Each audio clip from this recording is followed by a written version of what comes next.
Ein britisches Kamerateam begleitet Anfang August Militärpolizisten auf Streife an der Zonengrenze.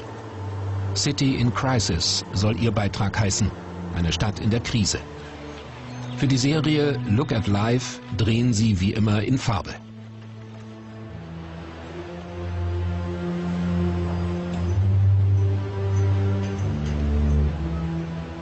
Die Lage in Berlin ist äußerst gespannt.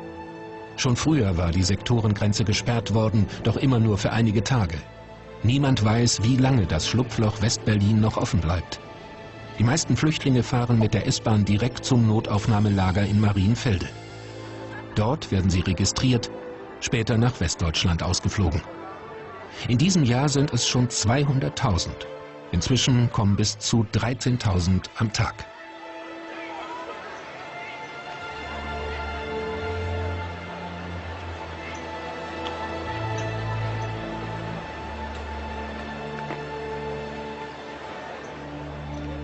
Die Operation Rose beginnt am 13. August. Die DDR-Führung hat aus Moskau grünes Licht erhalten für eine spektakuläre Aktion. Das britische Kamerateam wird zufällig Zeuge der dramatischen Ereignisse. Seit den frühen Morgenstunden errichten Betriebskampfgruppen und Einheiten der NVA mit Stacheldrahtabsperrungen entlang der Sektorengrenze. Zum Entsetzen der Berliner beginnen Bauarbeiter der DDR damit, dort eine Mauer zu errichten. Die Teilung wird zementiert.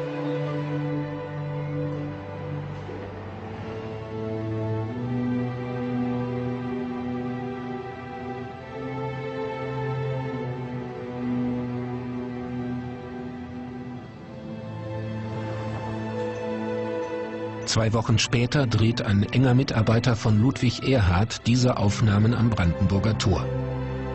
Der Wirtschaftsminister ist eigentlich nach Berlin gereist, um die erste Funkausstellung der Nachkriegszeit zu eröffnen.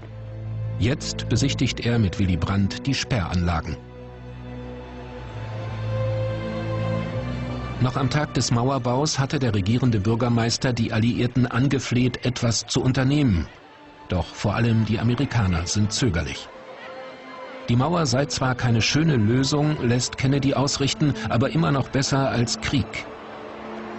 Am Checkpoint Charlie stehen sich Schützenpanzer der NVA und Sherman-Tanks der Amerikaner bedrohlich nahe gegenüber. 2 Monate später, am 27. Oktober 1961, wird es hier zu einer ersten Konfrontation kommen. Plötzlich ist die Welt einem Nuklearkrieg doch gefährlich nah. Berlin im Winter 1961. Ein US-Offizier dreht mit seiner Amateurkamera diese Aufnahmen. Hier in der Bernauer Straße haben sich gleich nach dem Mauerbau erschütternde Szenen abgespielt. Die Häuser gehören zum Ostteil der Stadt, die Straße zum Westen. So konnten hier in den ersten Tagen nach dem 13. August noch viele Menschen in die Freiheit fliehen. Für die 80-jährige Olga Segler wurde es am 25. September 1961 ein Sturz in den Tod, als sie das rettende Sprungtuch verfehlte. Jetzt sind die Fenster zugemauert.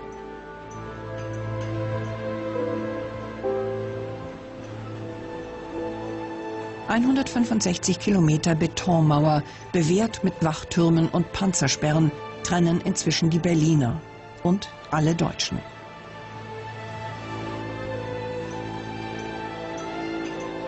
Die Mauer reißt Geschwister, Liebende und Freunde auseinander, 28 Jahre lang.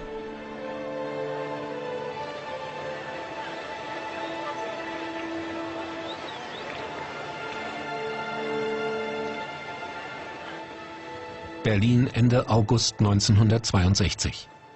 Ein Kameramann der US-Streitkräfte hat den Auftrag, den Status quo in der geteilten Stadt zu dokumentieren. In 35 mm Farbe. Vor etwas mehr als einem Jahr hat die DDR die Mauer errichtet, quer durch die Stadt. Antifaschistischer Schutzwall heißt das monströse Bauwerk im Jargon der DDR.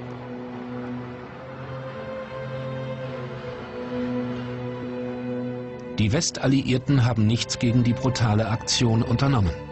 Sie garantieren die Sicherheit ihrer Sektoren, nicht weniger, aber auch nicht mehr. Die DDR hat ihre Bürger eingemauert. Bewaffnete Grenztruppen haben den Befehl, rücksichtslos von der Schusswaffe Gebrauch zu machen. Zehntausende werden trotzdem versuchen, das Bollwerk zu überwinden. Auf der Flucht in die Freiheit werden Hunderte ihr Leben lassen. Bis zum November 1989 bleibt die Mauer die Nahtstelle zwischen Ost und West. Das furchtbare Symbol für den Kalten Krieg.